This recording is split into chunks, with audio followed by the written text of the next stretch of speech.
So this next thing that we're going to show you is taking it another step. So this is a live partition mobility, which we're going to show you. No other Unix has it. This is an exclusive.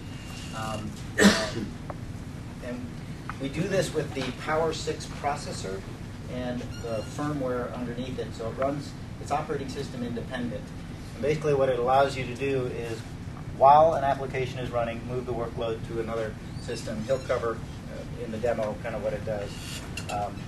But I look at it also from a competitive point of view. We're using this not only to consolidate Sun and HP, but you'll see x86 servers as well. And so I look at VMware as a potential competitor here.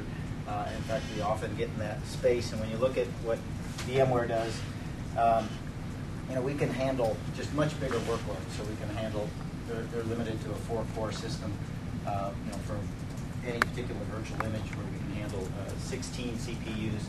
And again, I just pointed out the massive amounts of memory we can support. So when you get into large Unix workloads, that makes a difference. Let me just have Mark give you a demo of it. Oh, yeah.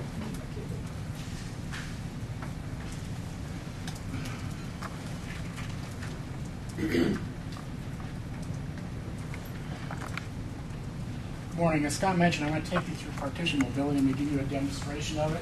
Before I do that, let me go ahead and set the stage of what we're about to see. I have 4 pieces of hardware involved in this demonstration. I have a client system, I have 2 Power 6 boxes, and I have an HMC. I'm going to go ahead and monitor what's going on in the Power 6 system on the left, in the upper left-hand corner of the screen. I'm going to monitor what's going on in the Power 6 system on the right, in the upper right-hand corner of the screen.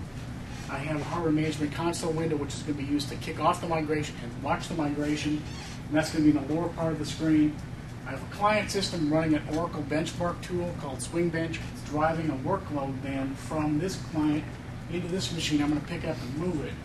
And then lastly, I've got a video window into the actual machines. We're back in our briefing center in Austin, Texas. We can actually watch the machines while we're doing the migration. As I mentioned, we're going to drive a workload from that client machine into this Oracle database, which is running in a partitioned machine. Pick it up and move it into that machine without interrupting that workload. Okay, let's go ahead and jump into the demo. Here it is. Let me start those monitors.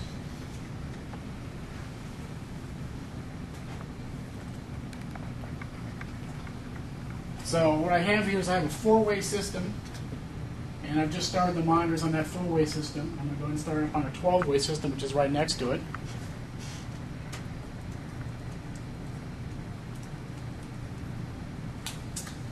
And as you can see, I'm driving about 11,000 transactions per minute into this partition over here, into this production partition. These are the virtualized server partitions for a serving network and disk for those partitions. And I'm going to pick this one up then and move it from here over to here without interrupting that workload. I'm going to go ahead and kick off that migration.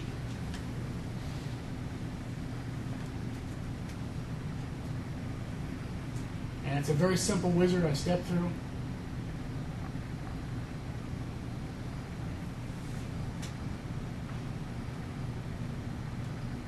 Just have to answer a couple of questions about what I want to migrate and how I want to migrate, and I'm just going to take the defaults on most of it.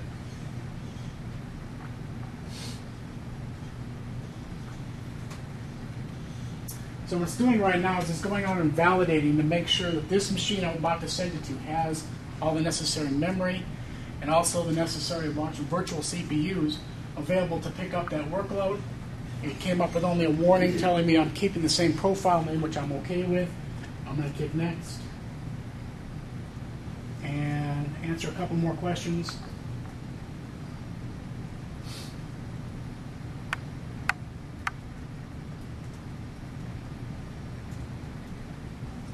And then click Finish, and we'll start the migration.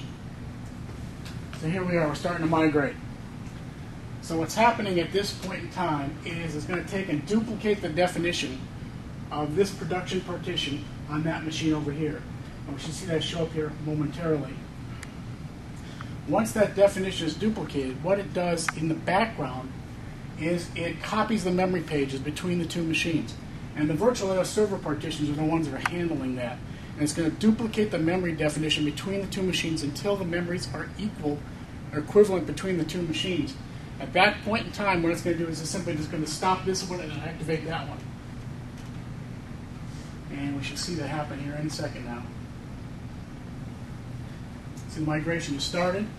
We're now 21% done. We're still processing about 1,000 or 10,000 transactions per minute into that Oracle database. And now it's copying those memory pages. Are there any questions I can answer for you on that while I'm waiting for this to complete? It's actually very quick. This takes about 45 seconds or so for it to happen. What's Yes. interesting is it knows it's ready to actually switch once, at some point, you're actually dirtying or changing memory pages faster than you're bringing them over to the other system, right? And that's when you reach that equilibrium where it says, now it's time to switch. Right? But first you start by just moving all the memory pages across and getting to that state. You had a question? That was sort of what I was asking. How does it handle pages that are getting dirty while it's copying? And what percentage of pages are actually getting dirty? If the page gets dirty, it picks it up and copies it again. At some point, it'll get to the point where you're dirtying pages faster than he can copy them. At that point in time, he realizes it's not going to go any further. That's when he stops the first one and starts the second one.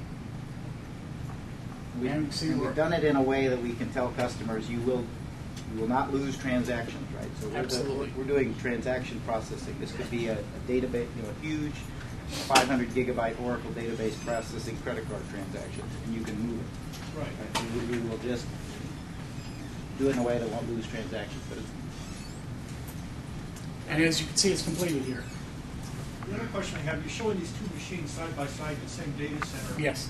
How about if they're in different data centers, perhaps 1,000 miles apart or The something? requirement is it has to be on the same network subnet. That's the requirement at this point in time.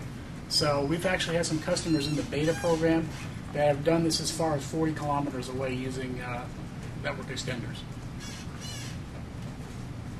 So there's a certain minimum level of bandwidth in the servers to make this.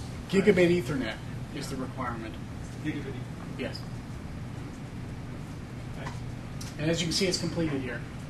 So we've successfully moved it from the 4-way to the 12-way machine without stopping that workload. We're still running 11,000 transactions per minute. Really quickly then,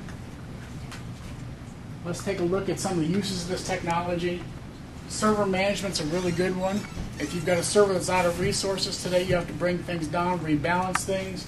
With this technology, that's no longer required. Simply bring in a larger machine, move that workload over while it's running, and now you have room to grow.